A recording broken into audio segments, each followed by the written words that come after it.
Olá, meu nome é Cíntia Fernandes. Nesta série, realizada pelo Ministério das Cidades em parceria com o Lincoln Institute of Land Policy e com o apoio do BID, nós vamos ouvir especialistas renomados sobre temas estruturantes da política urbana. De início, vamos ouvir o professor Paulo Sandroni sobre problemas e alternativas para o financiamento das cidades brasileiras.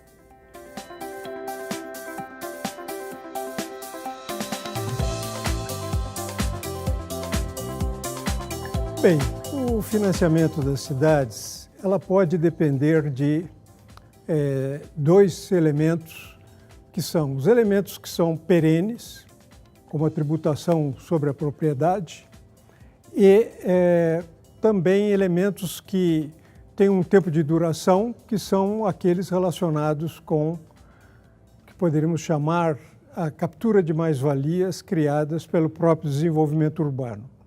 Entre as questões tributárias, que são perenes, eu creio que existem instrumentos hoje blindados pela lei que estão sendo utilizados em alguns lugares, mas em outros ainda não. Eu vou citar um exemplo, o IPTU progressivo. O IPTU progressivo na alíquota foi uma conquista recente e que alguns municípios vêm utilizando. O princípio é quem tem melhores residências vive melhor, pode pagar proporcionalmente mais do que quem não tem.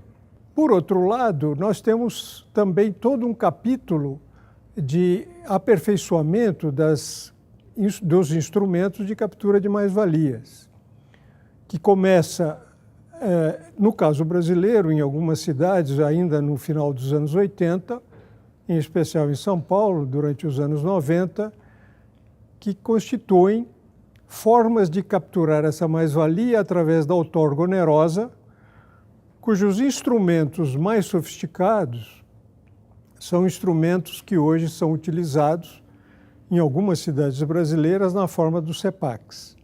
Esta forma, volto a repetir, é uma forma transitória, porque a quantidade de valores criados com o desenvolvimento das cidades, elas têm um estoque máximo, uma vez esgotado, se terminam. Mas é muito importante fazer essa captura porque ela pode ajudar ao financiamento das cidades no que se refere à instalação da infraestrutura, e essa infraestrutura pode ser entendida em várias dimensões. Por exemplo, a infraestrutura de transportes urbanos. Ela pode ajudar muito nessa instalação da infraestrutura e os tributos poderiam ajudar bastante na operação do sistema. O sistema, por exemplo, de transportes, mas existem vários outros. E nós, a meu ver, estamos ainda muito acanhados em matéria desse tipo de tributação, a tributação progressiva. Poderíamos usá-la de uma maneira mais intensa e mais significativa. E também, em muitas cidades brasileiras, ainda nem começamos um processo consistente, robusto, de captura de mais-valias. Claro, existem outras formas também que você pode utilizar, mas eu digo, essas são as principais. E se bem usadas, se bem equilibradas, se bem estruturadas, elas deveriam ser suficientes para esse financiamento. Claro que existem cidades que exigem mais, porque o seu crescimento tem sido mais intenso, e outras que crescem menos. Então, professor Paulo Sandroni, de que forma a densificação das cidades pode financiar o seu desenvolvimento? A densificação da cidade pode ajudar no financiamento do seu desenvolvimento. De que maneira? A ideia é a seguinte: se a cidade se estende em área, ela se expande, ela se esparrama, os custos dos serviços públicos que os municípios e estados têm que brindar aumentam nessa proporção porque as distâncias implicam em maiores custos. Agora, se você aumenta a densidade e ela cresce verticalmente, você pode evitar esse esparramar-se das cidades, sendo que os custos na vertical são custos privados, ou a maioria são custos privados, e não custos públicos. Elevadores, por exemplo. Um elevador é um custo do condomínio, ou daquele edifício que o utiliza. E o que ele reduz? O custo de transporte, porque na vertical você está substituindo um crescimento que seria antes na horizontal. E vários outros mecanismos. Mas eu digo, um dos grandes problemas que as nossas cidades enfrentam hoje não se refere a esses mecanismos de captura de tributos e aperfeiçoamento dessa captura, mas se referem ao grau de endividamento que essas cidades alcançaram. E esse grau de endividamento, que é uma herança que nós temos nas últimas décadas, exige que parte das receitas tributárias e de outra natureza seja consumida no serviço do seu endividamento. Paulo, considerando sua experiência, nos conte um pouco como foi o processo de negociação e gestão das operações urbanas consorciadas em São Paulo. Quando nós assumimos essas atividades na Prefeitura de São Paulo, no início da gestão de Luiz Erundina, em 1989, nós já tínhamos realizado alguns estudos sobre a cidade e também tínhamos estudos realizados por gestões anteriores que procuravam fazer o seguinte: as cidades crescem, mas elas crescem de forma desigual. Umas regiões envelhecem mais do que outras, se tornam regiões deterioradas e é necessário uma recuperação daquele território. Uma das primeiras operações urbanas que fizemos foi a Operação Centro. O que é essa operação urbana? É delimitar um território bem amplo, um perímetro bem grande, dentro do qual os proprietários de terrenos que queiram podem mudar os seus índices de construção ou coeficientes de aproveitamento, podem mudar o uso e podem mudar também as taxas de ocupação, desde que paguem uma contrapartida. Então, essa operação, ou melhor, a operação urbana em Anhangabaú, que depois foi expandida para Centro, foi a primeira que eu tive a oportunidade de coordenar, e a segunda foi a Operação Água Branca, que partiu do mesmo princípio. Uma região deteriorada, que antes era uma indústria que estava lá, a indústria Matarazzo, que quebrou e os terrenos foram devolvidos ao banco, e o banco os pôs à venda e um incorporador resolveu comprar e propôs operações urbanas dentro desse perímetro. O que ele queria mais? Coeficientes de aproveitamento. Então foi uma primeira forma de aproximação da administração pública com empreendedores do setor privado, que essa prática não era muito comum na cidade de São Paulo e havia uma grande desconfiança mútua. Então, através de um processo que demorou algum tempo, de ganhar-se a confiança do outro, empresariado, por exemplo, do parte da prefeitura e do empresariado pela prefeitura, nós conseguimos instituir as primeiras formas de captura de mais-valias através da outorga onerosa. O que é essa outorga onerosa? Nós negociávamos com o empreendedor a cada empreendimento e cada empreendimento, então, precisava de mais índices de construção ou mais metros quadrados para construir. E nós fazíamos uma avaliação desse benefício. Esse benefício poderia valer mais ou valer menos, dependendo de cada projeto. Na Operação Água Branca foram feitos, nos primeiros 10 anos, cerca de uns 30 projetos. E esses 30 projetos pagaram contrapartidas. E essas contrapartidas eram utilizadas para implantar infraestrutura num menu previamente aprovado e também, na parte da infraestrutura, nós tínhamos um capítulo muito importante que eram as habitações de interesse social onde existiam favelas, Onde existiam favelas, necessariamente teríamos que construir ali habitações de interesse social. Aquele terreno era dedicado para habitações de interesse social, as chamadas ZEIs. Então, tudo isso ajudou muito a que as equipes da prefeitura se acostumassem a negociar com os empreendedores privados. Os empreendedores privados perceberam que, comprando adicionais de construção da prefeitura, eles próprios poderiam ser beneficiados. Por quê? Poderiam construir mais e poderiam também, com a infraestrutura que fosse financiada com este dinheiro, valorizar os seus próprios imóveis.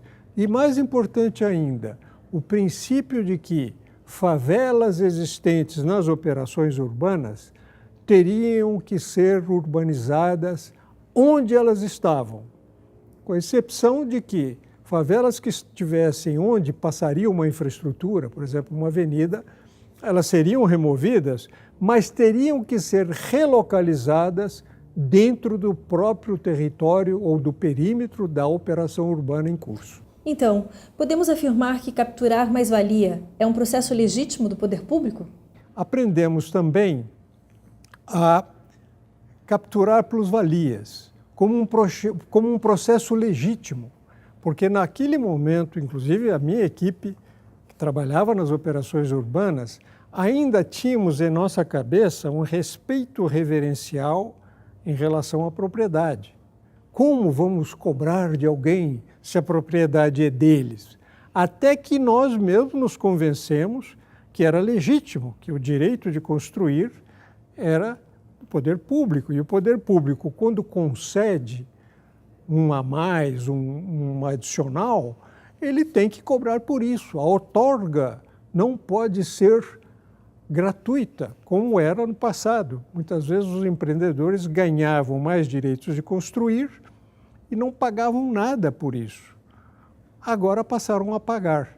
Então, este foi também um ensinamento interessante, porque nós mesmos tivemos que quebrar dentro das nossas cabeças essa maldita ideologia que nos leva a fazer uma reverência, um respeito reverencial sobre a propriedade privada, que é uma coisa mais ou menos considerada mais ou menos um tabu, uma coisa sagrada, e o proprietário tem um direito absoluto sobre a área que ele domina e que é de sua propriedade. E quais os pontos fracos da forma de captura de mais-valia utilizada?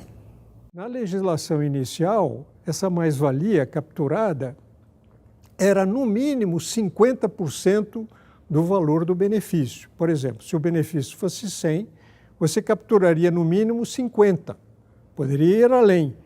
E aí nós verificamos que existiriam métodos melhores para capturar todos os 100, porque todos os 100 eram valores criados pela própria administração pública. Ora, e por que não ficar com tudo?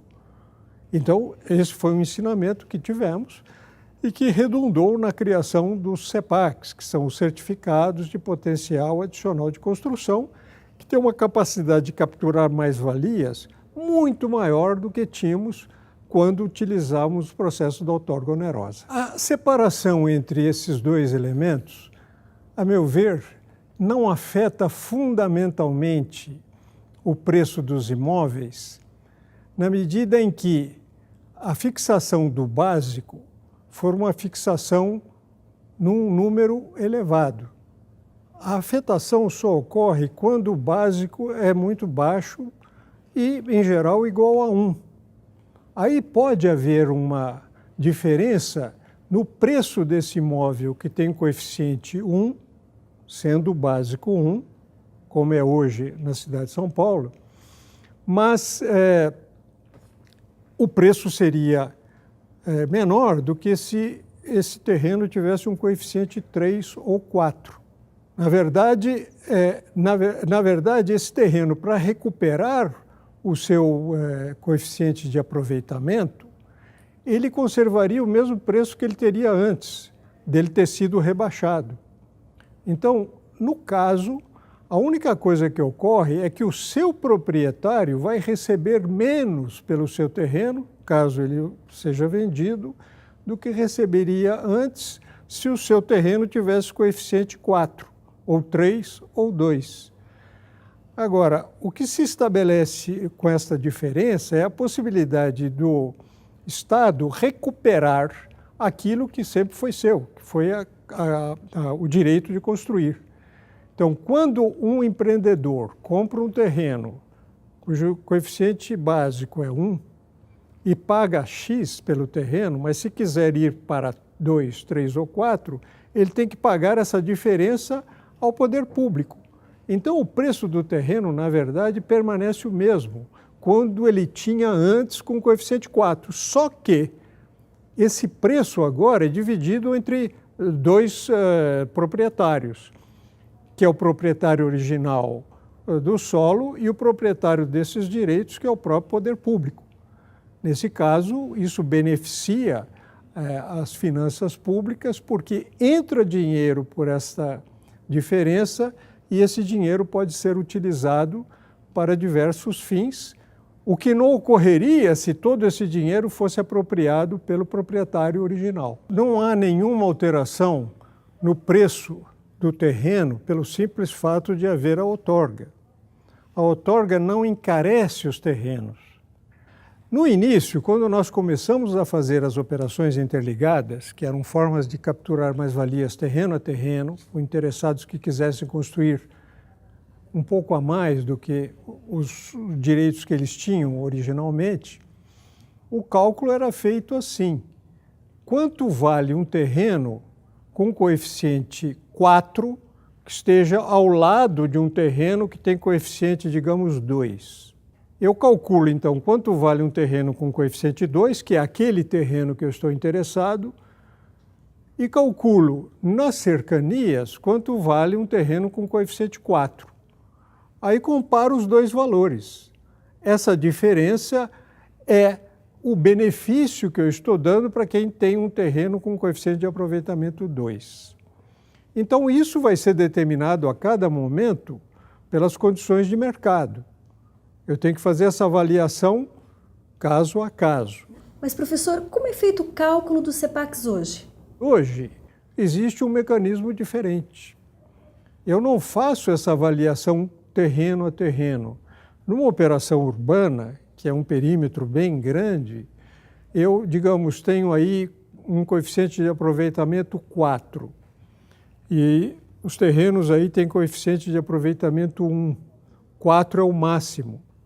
Então, se alguém que tem um terreno aí quer ir do 1 até o 4, ele tem que comprar esses direitos no mercado na forma de aquisição de certificados de potencial adicional de construção, que são os CEPACs. E aí tudo vai depender da dinâmica dos leilões que são feitos nas operações urbanas para saber quanto esse preço será. Claro que a partir de um preço básico mínimo, que é o preço inicial do leilão, o leilão pode elevar esse preço muito acima desse nível inicial. E, em casos, o preço dos CEPACs podem revelar que você está capturando por metro quadrado mais do que 100% da sua valorização. Então, essas duas coisas hoje, na legislação em São Paulo, em Curitiba, no Rio de Janeiro, que já usam os CEPACs, esses dois valores podem estar sendo já separados e descolados. Tudo vai depender de uma dinâmica do mercado que pode estar mais, digamos, intenso ou menos intenso. No caso das operações urbanas, eu posso dizer um pouquinho com mais detalhe a questão de São Paulo, onde eu coordenei, fiz a coordenação da Operação Anhangabaú, que depois se transformou em Operação Centro, e Água Branca. Depois foram criados a Faria Lima, a Água Espraiada, a Jacupêssego, que agora está desativada, e mais umas 8 no plano diretor de 2002.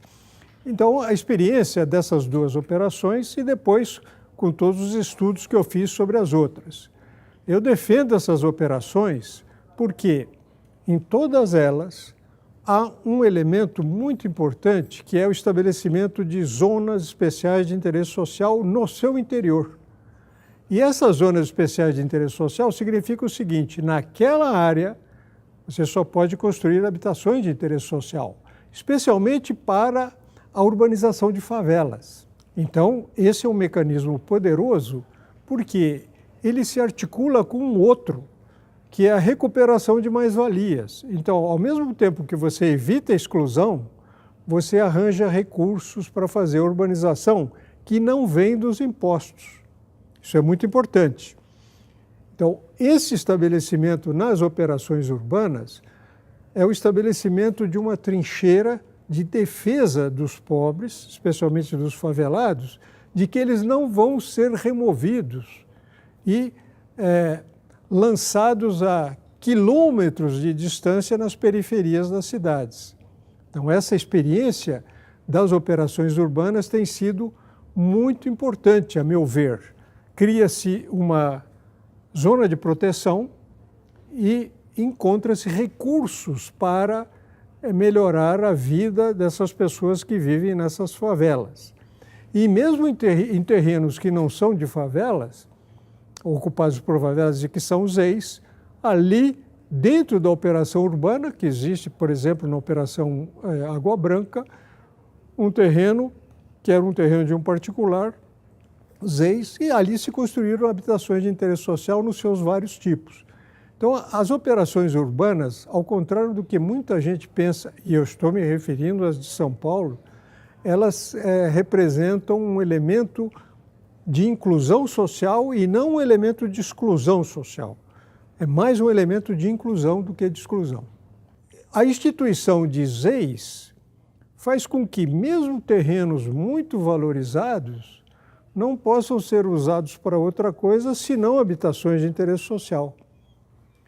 E nesse caso, você tem aí uma convivência entre pessoas que antes viviam em favelas e agora vivem em apartamentos, no meio de edifícios muito caros e uma área muito cara. O problema é você errar a mão na configuração de uma ZEIs. Se você deixar pobres de fora dessa zona, eles vão ser inevitavelmente expulsos. E aí realmente é um perigo.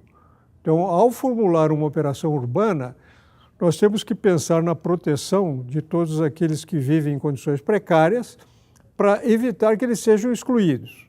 Agora, eu gostaria também de agregar um elemento que não está contemplado nas leis de operação urbana e que nós precisaríamos cuidar, é daquelas pessoas que pagam aluguel dentro de um perímetro de uma operação urbana e não estão protegidos por ZEIs. Estes, sim, poderão ser obrigados a sair por não poder pagar um aluguel agora cobrado numa área muito mais cara do que havia antes. Esse é um problema que tem que ser solucionado, nós temos que tratar dele para evitar que a exclusão de pessoas não tão pobres, mas pessoas pobres, seja um resultante de um processo de operação urbana. Obrigada, professor Paulo Sandroni. E a você que nos acompanhou, não deixe de assistir os outros vídeos da série